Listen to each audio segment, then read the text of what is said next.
Can you forgive yourself? That question carries weight like a mountain pressing gently on your heart. Not a question from the mind, but one whispered by the soul when the noise dies down and you're alone, staring at the ceiling in the quiet of night. So many walk through life carrying a silent burden, a quiet shame they never speak of, a moment they wish they could erase, a word they wish they hadn't said, a choice they wish they hadn't made. The mind replays it again and again like a broken record. I should have known better. I shouldn't have done that. I ruined everything. But listen, who is it that's doing the punishing? We think if we punish ourselves long enough, it makes us noble. That guilt is the price we must pay, that somehow, if we suffer internally, it will make us worthy again. But guilt is not redemption. Shame is not transformation. They are traps that lock the present inside the past. Forgiveness doesn't mean forgetting. It doesn't mean excusing. It doesn't mean pretending. It means seeing. Truly seeing with the eyes of presence, not judgment. When you bring awareness to your pain, not the story about it, not the label of bad or wrong, but the raw energy of it in your body, it begins to dissolve like fog melting under sunlight. There's a man I once heard of, once wealthy, powerful, admired, who lost everything through addiction. He betrayed his family, stole from his own company, hurt those who trusted him. He ended up homeless, sleeping under bridges. For years he hated himself until one night, in a public restroom, looking at his face in a cracked mirror, he said aloud, "I see you. I forgive you. You didn't know how to cope, but I'm here now." That night he didn't become a saint, but something shifted. He started to walk without dragging the weight of shame. He got clean, found work, reconciled with his daughter, not because he erased the past, but because he chose to stop living in it. Self-forgiveness is not a reward for perfection. It's the soil where healing grows. Look at a tree. If a branch is broken, the tree doesn't hate itself. It simply adapts, heals, moves toward the light again. We're no different. But we must remember, we are not the branch. We are the life flowing through it. Eckhart Tolle once said, "You are not your thoughts. You are the awareness behind them." That awareness, quiet, still, formless, is never damaged, never stained. It watches even your deepest mistake with the same stillness as a sunrise. It has no judgment, only presence. Right now, take a breath, feel the aliveness in your chest. You're not broken. You're becoming.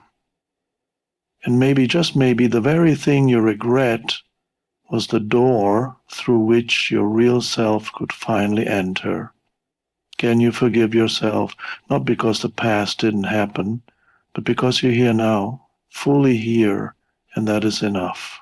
So many of us carry the belief, often silently and without question, that guilt and shame are necessary punishments for our mistakes. That if we feel bad enough, if we punish ourselves long enough, we are somehow paying a spiritual debt.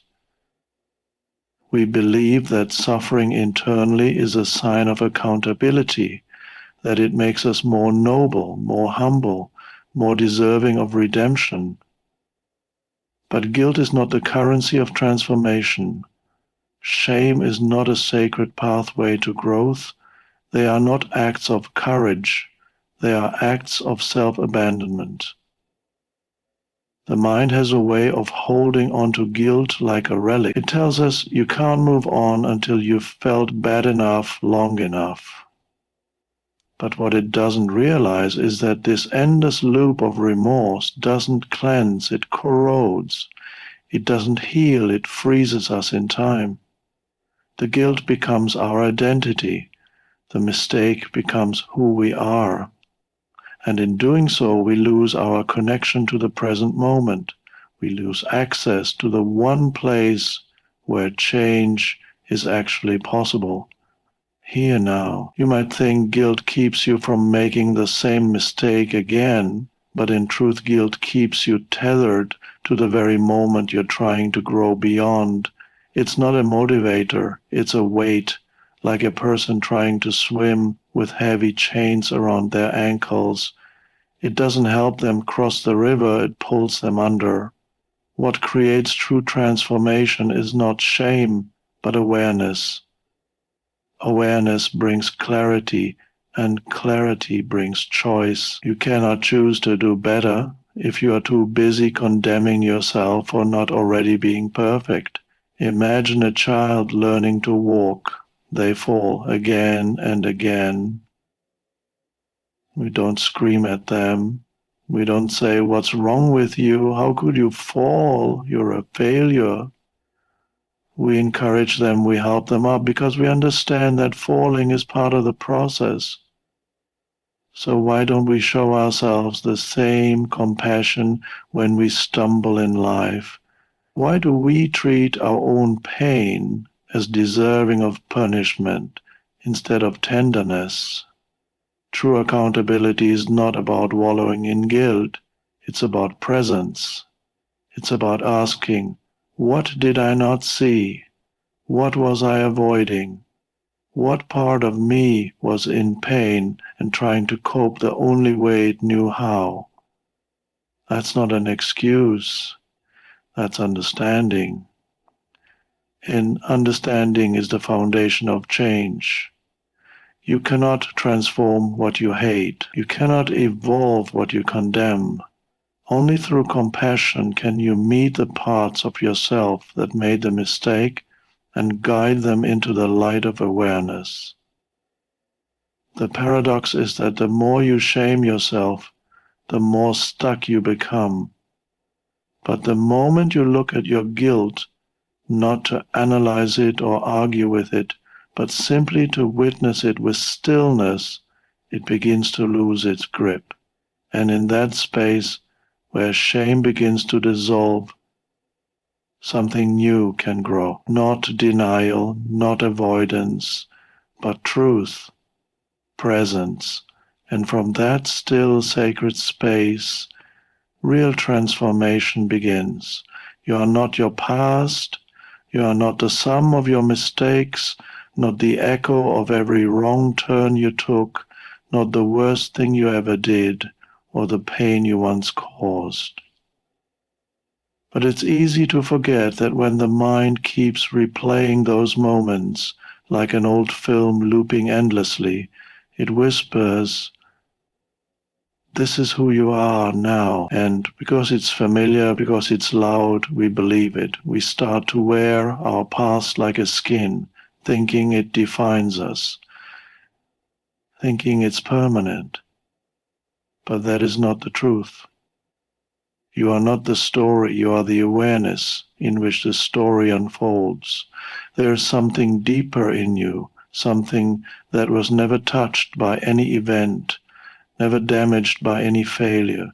That stillness, that presence, that quiet aliveness within you, it has been there since the beginning. Even in your most broken moments, it remained whole. Even when everything fell apart on the surface, that silent witness inside you stayed untouched. The past may have shaped your circumstances, your beliefs, your habits, but it never touched who you truly are. The mind wants to label, to categorize, to reduce everything to identity. I am a failure, I am unworthy, I am damaged. But these are just thoughts. They come and go. They arise, they pause. They are not permanent and they are not you. The real you is the one watching the thoughts come and go, like clouds in the sky. And just like clouds, no matter how dark or heavy they seem, they can never stay in the sky itself. The sky remains clear, untouched, ever present. That is your essence. Think of someone who has carried great pain, perhaps someone who grew up in violence or addiction, someone who hurt others as a way of surviving their own inner chaos. If that person comes to a place of deep presence, if they sit quietly and begin to observe themselves with honesty, without the lens of judgment, something begins to shift. The story loosens. The identity begins to crumble, not because the past didn't happen, but because they stop confusing themselves with it. They start to recognize, I am not the character in the story. I am the light in which the story is seen. The most powerful transformations often begin not with a grand realization, but with a quiet return, a return to presence, to now. Because in this moment, the past has no power unless you carry it here. You have the ability right now to drop the labels, to stop rehearsing the same narrative, to step back from the noise of the mind and rest in the stillness of being.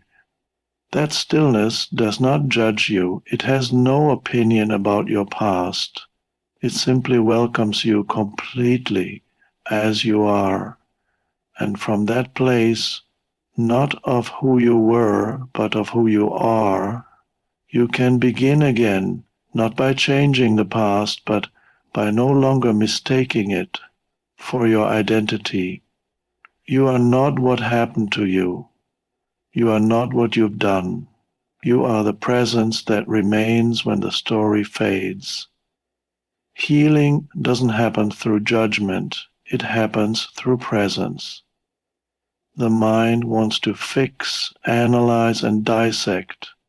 It wants to label your pain, explain it, blame someone for it, yourself, others, the world.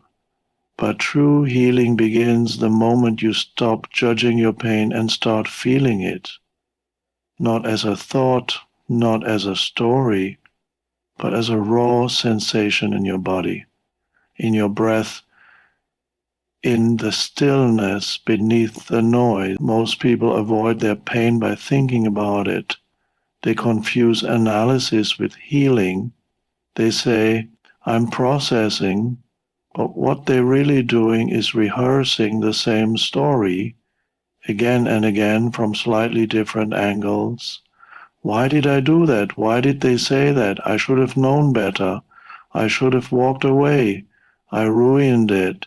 The words change, but the loop stays the same.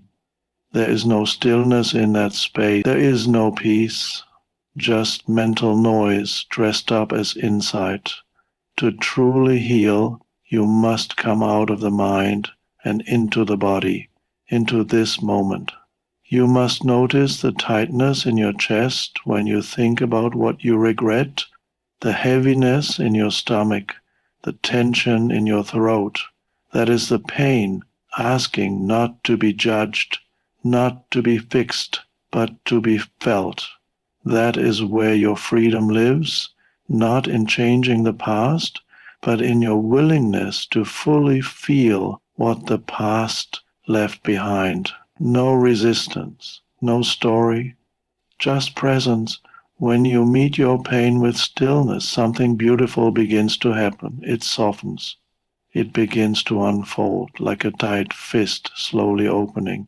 You begin to realize that what you were avoiding all this time wasn't the pain itself, but your thoughts about the pain, the shame, the judgment, the voice that said, you don't deserve to feel better. But in presence, that voice quiets because presence holds everything without condition. It doesn't ask you to be better, wiser, or more evolved. It simply says, be here now. And in that space, the body remembers how to heal, not because you force it to, but because healing is natural when there is no resistance. The way a wound closes when left undisturbed, the way a storm clears when you stop fighting the rain, you begin to see that pain is not the enemy, it's a messenger, a guide, a doorway. It's saying, come closer, I have something to show you. But you can only see it when you stop running and sit with it. Not to fix it, just to be with it. There is nothing weak about feeling your pain. It takes more strength to be still in suffering than to escape it through blame, distraction, or denial. The real courage is in your willingness to be fully present with what is, even when it hurts, especially when it hurts. Because that is the moment when healing begins, not when the pain disappears. But when you stop pushing it away and say, I'm here, I see you, you are safe with me now. Change doesn't begin in the future, it begins in a single moment of presence, a moment when you stop running from yourself and finally sit down in the quiet, honest truth of where you are. Real life change doesn't require grand plans or perfect conditions. It requires the courage to meet yourself exactly as you are without turning away, not with judgment, not with punishment, but with a kind of honesty that feels like standing naked in the light. That's where transformation begins, not in self-condemnation, but in self-compassion. There's a point in life where you can no longer outrun yourself, where the distractions no longer work, where the masks grow too heavy, where the weight of your own avoidance starts to crush you. In that space, something profound can happen if you let it, if you stop trying to fix, to hustle, to control, and instead just listen, not to the voices of regret or blame, but to something deeper, the voice beneath the noise, the one that's been waiting for you to notice it, the one that says you don't have to carry this alone anymore. That's what happened to the man who had lost everything. He wasn't trying to be inspirational. He wasn't on some hero's journey. He was broken, addicted, alone, sleeping in a public restroom with no money and no hope. And yet, in that moment, looking at himself in the cracked mirror, something within him stirred, not from pride, not from shame, but from something deeper than either. He looked at his own reflection, not the version others had abandoned, not the man who had burned bridges or destroyed opportunities, but the child beneath the wreckage, the soul beneath the story. He said, I see you, I forgive you. And he meant it. It wasn't dramatic, it wasn't loud. It was still, quiet. But that one sentence, spoken not with the mind, but from the heart, shifted something, because in that instant he stopped seeing himself only through the lens of his past. He stopped seeing himself as broken beyond repair. He saw the part of him that had been in pain, the part that had been coping, the part that didn't know how to ask for help, but still kept surviving. And for the first time, he didn't judge that part. He welcomed it. From that moment, everything changed, not because his life magically got better overnight, but because he stopped being at war with himself. And when you stop fighting yourself, energy is freed, clarity comes, the next right step appears, not from panic, but from stillness. Real change doesn't come from trying to escape who you were. It comes from embracing every part of you, even the parts you've hidden in shame, especially those. Because when you meet yourself with gentleness instead of judgment, something within you opens. You become more human, more whole, and from that place, your life begins to move, not from guilt, but from love, not from fear, but from truth. That is where the real transformation begins. The past is a shadow, and the present is your only home. But most of us live as if the opposite were true. We carry our stories like armor, gripping them tightly as if they define who we are. We replay conversations, mistakes, missed opportunities over and over again, hoping that maybe if we replay it just right, something will change.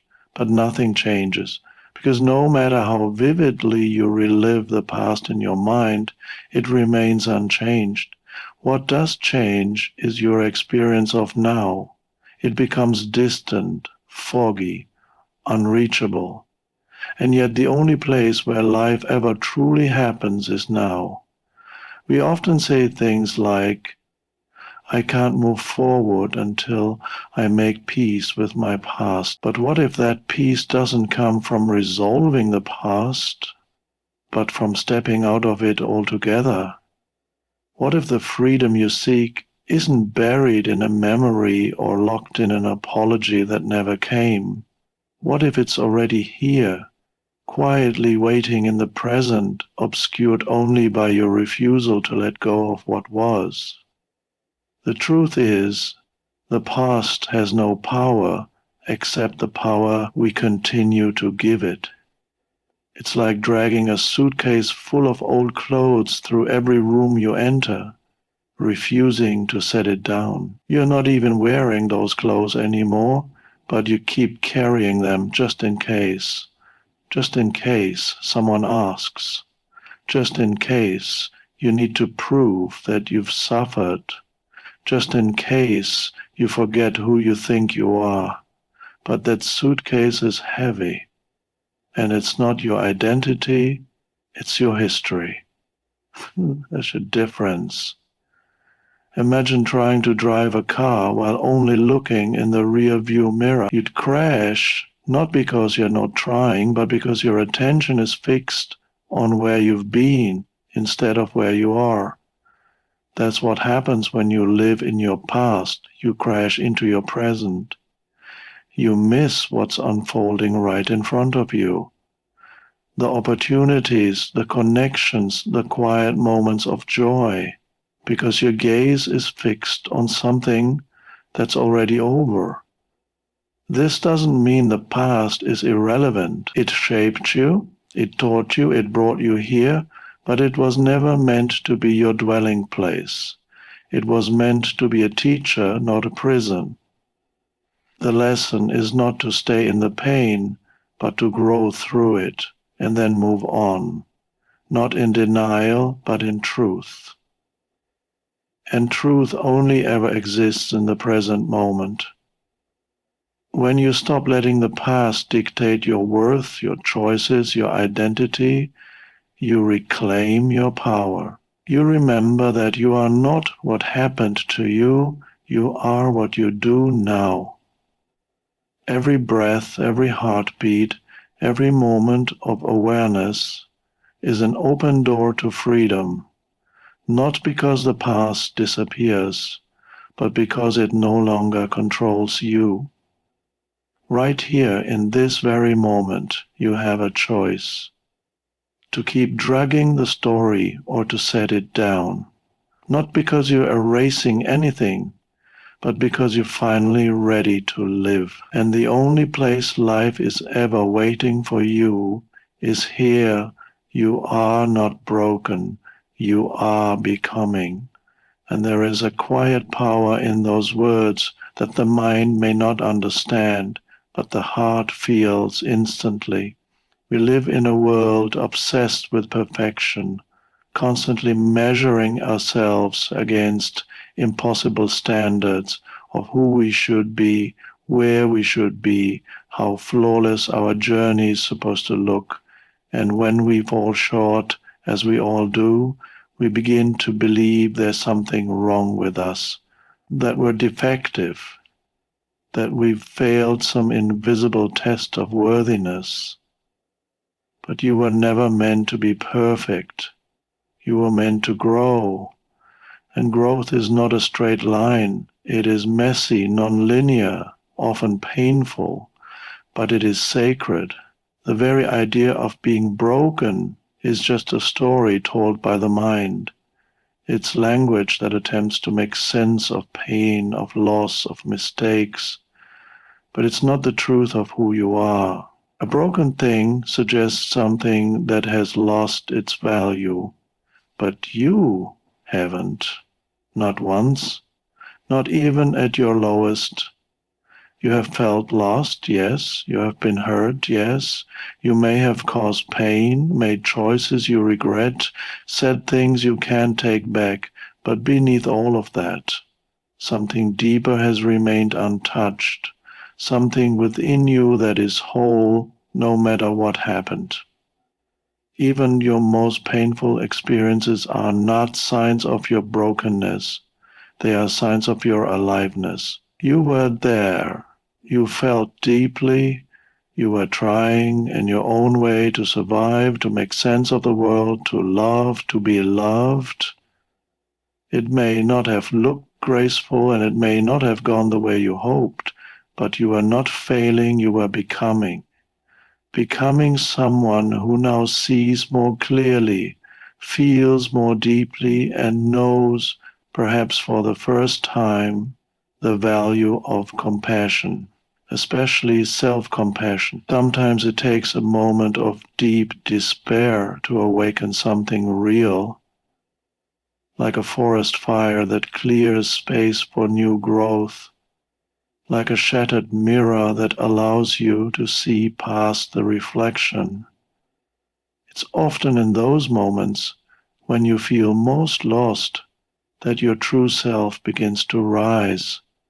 Not the polished, curated version you show the world, but the raw, real presence that says, I'm still here, I haven't given up, I'm still breathing, and that means there is hope. You are not here to be flawless, you are here to evolve, to shed old skins, to fall down and rise again, not in spite of your scars, but because of them.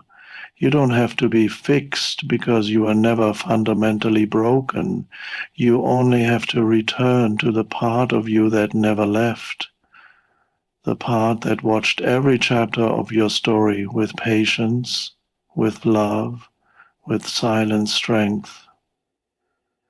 That part of you, the observer, the stillness, the presence, is your anchor, and through it all you are becoming more honest, more awake, more whole. And that journey, raw, imperfect, human, is not something to be ashamed of. It is something to be honored, because it means you are alive. And as long as you are alive, becoming is still possible. The journey of self-forgiveness, healing, and transformation is not about perfection, it's about presence. It's about shedding the layers of judgment, guilt, and shame we carry and choosing to meet ourselves with compassion. You are not your past, your mistakes, or your regrets. You are the awareness that watches them come and go. The real you is always whole, always free, and always capable of growth. Every painful moment, every misstep is not a mark of brokenness, but a step toward becoming. When you stop fighting your story and embrace it with acceptance, you make space for the healing, clarity, and transformation that have always been within you. In the stillness of presence, in the quiet of self-compassion, you rediscover the power to move forward, not because you erase your past, but because you learn to live fully in the